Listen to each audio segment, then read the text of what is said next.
तुम जाना तो चाहते हो एनएलएस, लेकिन तुम्हारे एनएलएस का फुल फॉर्म है नूब्स लॉ स्कूल। देखो, जिस तरह से तुम पढ़ाई कर रहे हो ना, मैं तुम्हें गारंटी देके बोल रहा हूं तुम्हारा सिलेक्शन कभी नहीं हो सकता। और इसको तुम थोड़ा बहुत सुधार सकते हो अगर तुम इन 3 मिस्टेक्स को कमिट ना करो। ये 3 मिस्टेक्स जिनकी मैं बात करने वाला हूं अभी, ये सबसे बड़ी मिस्टेक्स हैं जो एक क्लैट एस्पिरेंट कमिट कर सकता है। अब क्या है ये मिस्टेक्स? बहुत सिंपल सी हैं। तुम तीनों मिस्टेक्स से बहुत ज्यादा रिलेट कर पाओगे, और एंड ऑफ द वीडियो तुम मुझे थैंक्स लिख के जाओगे, और क्लैट के दिन मुझे 1 तारीख को याद करोगे कि इस आदमी ने बोला था कि ये गलतियां नहीं करनी है। So the first mistake is collecting too much material. तो देखो, तुम्हें पता है, तुम हर जगह से बहुत सारा मटेरियल डाउनलोड कर रहे हो, उसको रखते जा रहे हो, सिर्फ कलेक्ट कर रहे हो। तुम्हारा लैपटॉप भर चुका है मटेरियल से, तुम्हारा फोन भर चुका है मटेरियल से, टैबलेट्स भर चुके हैं मटेरियल से। ये सारा मटेरियल जो है, इसमें सबसे ज्यादा मटेरियल जो है वो तुम्हारा जीके का मटेरियल है। और तुम्हारे लिए अब पढ़ना बहुत ज्यादा पॉसिबल नहीं होगा इस मटेरियल को। तुम्हें ये चीज बहुत अच्छे से पता है। एक मैं इंसिडेंट बताता हूं तुम्हें। तुम जैसे बहुत सारे लोग इस हरकत को कर रहे हो। एक बहुत पॉपुलर बुक है जीएमबी, शायद तुम लोगों को पता होगा। उसकी स्कैन्ड कॉपी को तुम लोग डाउनलोड कर रहे हो टेलीग्राम के अलग अलग ग्रुप से। क्या ये चीज कोई भी सेंस बनाती है? बिल्कुल भी नहीं।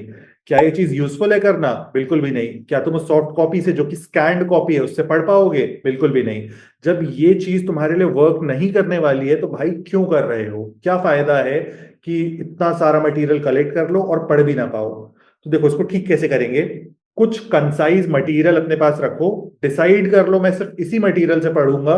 और अब यहां से 40-30 डेज बचे हुए हैं। 30 to 40 डेज बचे हुए हैं। इन 30 to 40 डेज में तुम्हारे पास सिर्फ कंसाइज्ड मटेरियल होना चाहिए कि मैं सिर्फ इतने मटेरियल से पढ़ूंगा, इसके बियॉन्ड मैं नहीं जाऊंगा किसी भी और मटेरियल को रेफर करने। क्योंकि अगर तुम जाओगे तो तुम बहुत बड़े डिसएडवांटेज पे रहोगे। Second mistake is spending too much time on GK. तुम सुबह से शुरुआत करते हो और रात तक सिर्फ जीके पढ़ते रहते हो, अपने बैकलॉग्स कंप्लीट करने की कोशिश करते हो, लेकिन वो कंप्लीट नहीं हो रहे। तुम सारे एफर्ट्स मार रहे हो, न्यूज़पेपर रीड कर रहे हो, सारी वो चीजें कर रहे हो जो तुम्हें स्टार्टिंग से करनी चाहिए थी, लेकिन तुम उसे गलत टाइम पर कर रहे हो। पहली चीज, फर्स्ट टिप है मेरी यहाँ पे तुम्हारे लिए, कि जीके को एंड ऑफ द डे पढ़ो। दिन भर जीके पढ़ने की जरूरत नहीं है। जीके के लिए एक पर्टिकुलर टाइम बना लो, सिर्फ उतना ही वक्त पढ़ो और उसी स्लॉट में पढ़ो, रोज पढ़ो। यहां से हर दिन तुम्हारे लिए जीके पढ़ना इंपॉर्टेंट है, और एक पर्टिकुलर अमाउंट ऑफ टाइम को डेडिकेट करना इंपॉर्टेंट है। ज्यादा कम करोगे बेनिफिट नहीं होगा। दूसरी चीज, जीके के लिए हम लोग ने एक बैच स्टार्ट किया है, शायद तुम्हें पता होगा, GRWM फॉर जीके, जिसमें 50 मोस्ट इंपॉर्टेंट टॉपिक्स को कवर कर रहे हैं।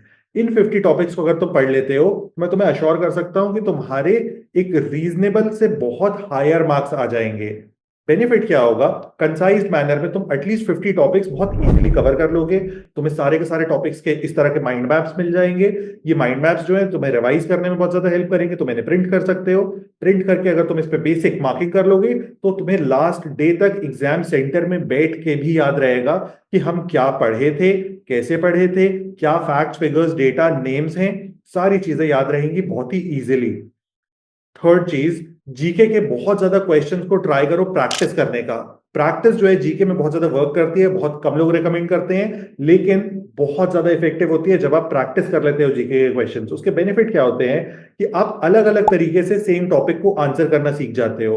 और अगर आप में एक बार ये स्किल आ गई तो ये आपके मार्क्स को एक्सपोनेंशियली बढ़ा देगी। थर्ड मिस्टेक, जो फिर से बिगेस्ट मिस्टेक है, आधे लोग हैं जो रोज मॉक देते हैं, आधे लोग हैं जो हफ्ते में एक मॉक देते हैं। मैं तुम्हें एक पर्टिकुलर नंबर दे रहा हूं, तुम सिर्फ इस एक पर्टिकुलर नंबर के मॉक्स दो, ना ज्यादा ना कम। अगर तुम्हारी प्रिपरेशन, बेसिक्स और सारी चीजें, बेसिक प्रैक्टिस अच्छी हो चुकी है, उस पॉइंट पे मैक्सिमम 3 मॉक्स दो।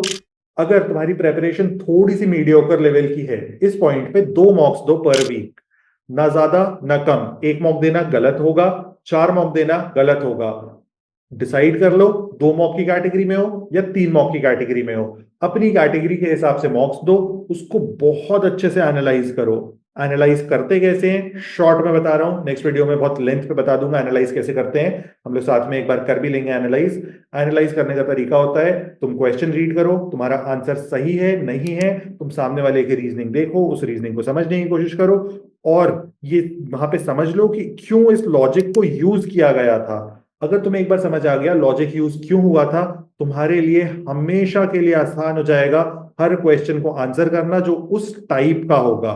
आई होप तुम लोग को ये बातें थोड़ी सी हेल्प करेंगी तुम्हारे प्रिपरेशन में, और मैं तुम्हें गारंटी देके बोल रहा हूं ये 3 सबसे बिगेस्ट मिस्टेक्स हैं जो क्लैट एस्पिरेंट करता है। तुम अपने किसी भी सीनियर से पूछ सकते हो, किसी भी एनएलयू स्टूडेंट से पूछ सकते हो कि उनके बैचमेट्स ने क्या गलती की थी, उन्होंने क्या गलती की थी।